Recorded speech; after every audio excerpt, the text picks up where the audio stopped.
የኢትዮጵያ አየር መንገድ የስኬቱ ምስጢር ለደህንነት ቅድሚያ የሚሰጥ አየር መንገድ መሆኑ ነው።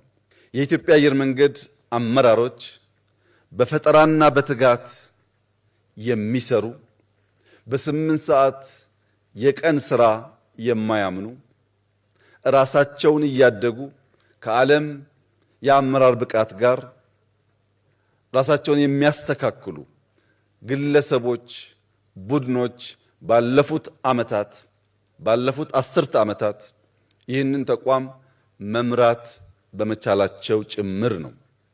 የኢትዮጵያ አየር መንገድ የኢትዮጵያን ባንዲራ ተሸክሞ ኢትዮጵያን የሚያሳይ መሆኑን የሚያምኑ የተደመሩ የሚተጉ ራሳቸውን እንደ ወታደር የሚያስቡ እጅግ የሚያኮሩ ሰራተኞች ያሉት ተቋም በመሆኑ ነው። አዲስ አውሮፕላን፣ አዲስ ቴክኖሎጂ፣ አዲስ ዕውቀት ዓለም ላይ ተፈጠረ ሲባል ያን ዕውቀት ለመገብየት ያን ዕውቀትና ያን አውሮፕላን አፍሪካን ለማስተዋወቅ ከማንም ቀድሞ የሚገኝ ነው።